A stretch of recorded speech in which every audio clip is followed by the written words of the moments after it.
यार नागाबंधन नाम की मैंने एक मूवी देखी और वो देखने का रीजन थोड़ा सिंपल सा इतना सा था कि बहुत से लोग उसकी बहुत सारी तारीफें कर रहे थे। यहाँ तक कि बड़े बड़े क्लेम्स थे कि इसके अंदर बड़े जबरदस्त वीएफएक्स हैं, लार्जर देन लाइफ है, जितना आपने ट्रेलर में नहीं देखा उससे ज़्यादा आपको दिखनी शुरू हो जाएगी।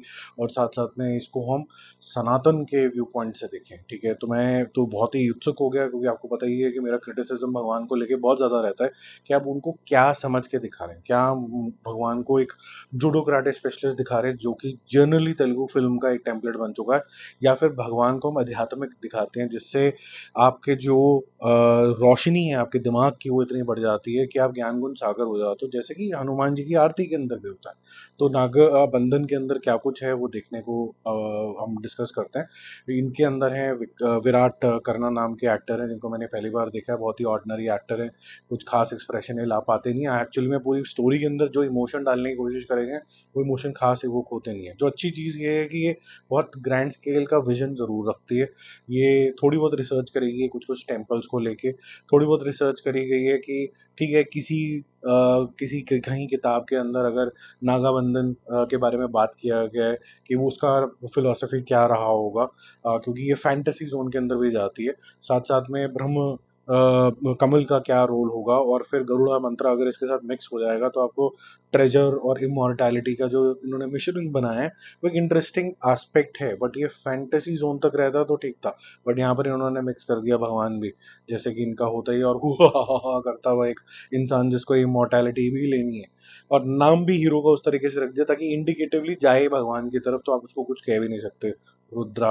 ठीक है, तो इसके अंदर गलत क्या है फिर? अगर आप अपने भगवान के प्रचार करते हैं तो इसके अंदर गलत क्या है? ठीक है, कुछ भी गलत नहीं है, लेकिन अगर आप इसको सनातन से जोड़ने की कोशिश करते हैं और आप बोलते हैं यही सच है, तो आप ये प्रमोट करने की कोशिश कर रहे हैं कि अगर आपके एक्स वाई जी रिचुअल्स होंगे, जो यहाँ पर भी बहुत ज़्यादा प्रचार होने की कोशिश करी जाती है, वो एक्चुअली में सनातन नहीं है। सनातन का मतलब होता है, या हिंदू धर्म का ये मतलब ये नहीं होता है। इसका मतलब होता है कि हाउ डू यू प्रैक्टिस और लिव योर लाइफ। तो जो नियम है, जो discipline of living the life है, अगर आप व्यायाम करते हैं, किस टाइम पे उठते हैं, कैसे खाते हैं, ठीक है, कैसा अपना जीवन व्यतीत करते हैं, लोगों का दिल नहीं दुखाते हैं, ये सनातन है। सनातन के अंदर ये जो जबरदस्ती की प्रैक्टिसेस दिखाई जाती है ना कि इतनी ही आरती, इतने ही दिए, इतना ही ये कुछ, ऐसा इलेबोरेट तरीके की डेफिनेशंस कहीं पर भी नहीं है, बट लोगों ने इसकी डेफिनेशन ऐसी बना दी हुई है। तो जिस वजह से मुझे तकलीफ होती है। साउथ सिनेमा में स्पेसिफिकली तेलुगु सिनेमा के पास ये आंसर ही नहीं है, किसी भी राइटर के पास, ना डायरेक्टर के पास, इंक्लूडिंग राजा मौली साहब, कि हमें भगवान की डेफिनेशन देनी क्या है। एक्चुअली में जो लोग भी हनुमान जी की आरती करते हैं उन्होंने डेफिनेशन दे रखी है, ज्ञान गुण सागर, ठीक है। तो ज्ञान गुण सागर का मतलब क्या होता है कि जब कभी भी आपको आध्यात्मिक ज्ञान आ गया तो आपके पास इतनी दलीलें, इतना कुछ ज्ञान देने के लिए आ जाता है, आदान प्रदान होना शुरू हो जाता है कि आप किसी को भी किसी भी भावना से, अपने विचारों से, कन्विक्शन से दे सकते हैं, आप एजुकेशन स्प्रेड कर सकते हैं। अभी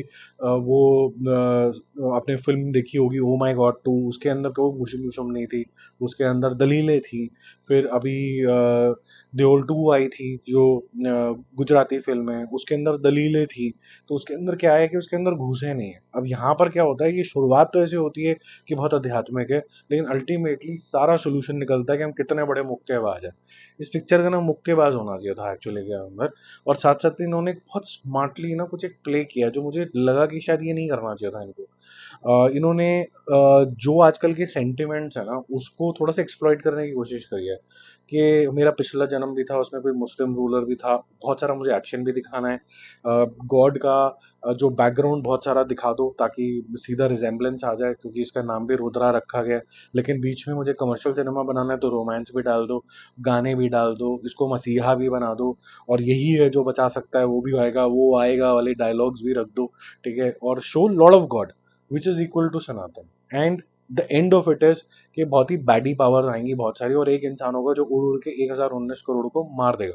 तो तेलुगु सिनेमा का जो टेम्पलेट है कि एक इंसान 19,000 करोड़ लोगों को मार के चला जाएगा, इसका मजाक बनना शुरू हो गया। तो उन्होंने बोला कि हम ऐसा क्या यूज करें जिससे मेरा मजाक ना हो।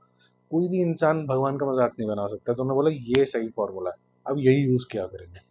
तो मैं डिसअपॉइंटेड हूँ इस तरीके की अप्रोच के साथ। अब इसको गलत सही तो देखो क्या ही कह सकते हैं, अगर बहुत सारे लोग ऐसे सोचने लग जाएं कि जी गॉड का मतलब, मसीहा का मतलब मुक्केबाज, तो अब इसमें मैं क्या कर सकता हूँ? ठीक है, मैं ये बता सकता हूँ कि मेरे को ये विचारधारा समझ में नहीं आती।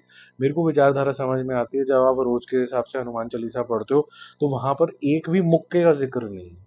वहां पर ये जिक्र है कि किस तरीके से उन्होंने बल और बुद्धि का इस्तेमाल किया। यहाँ तक कि जब ये बोला जाता है कि वो पूरा पूरा पर्वत लेके आ गए थे, तो उनकी स्मार्टनेस इतनी ज़्यादा थी कि इस साइंस के अंदर अगर मेरी एजुकेशन ज़्यादा नहीं है तो मैं पूरा पर्वत ले जाता हूँ, क्योंकि मैंने टाइम सेव कर लिया और लक्ष्मण जी की जान बच गई। तो इतने स्मार्ट तरीके से वो ऑपरेट किया करते थे, लेकिन लोगों को सिर्फ एक ही चीज़ आती है कि मुक्के दिखा दो।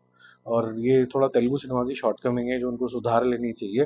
वो क्रिएटिव लोग हैं, अच्छा कुछ करने की कोशिश कर रहे हैं, इसलिए मैं उनको डिस्करेज तो नहीं करूंगा, at the same time this is not what और how I see god at least. तो I will not score this movie also, it is, मैं करूंगा तो बहुत ही गंदा स्कोर दूंगा। बट जिनको अच्छी लग रही है, यही गॉड की डेफिनेशन समझ में आती है, तो उनको मुबारकबाद। जिनको नहीं समझ में आती है वो शायद यहाँ पर मेरी बात से अग्री करें और एक थम्स अप डाल दें। जो जो लोग थम्स अप डालेंगे मैं समझ जाऊंगा कि वो मेरी बात से एग्री करते हैं। बहुत सारे मूवी शूवियंस तो डेफिनेटली करेंगे करेंगे। Bye bye.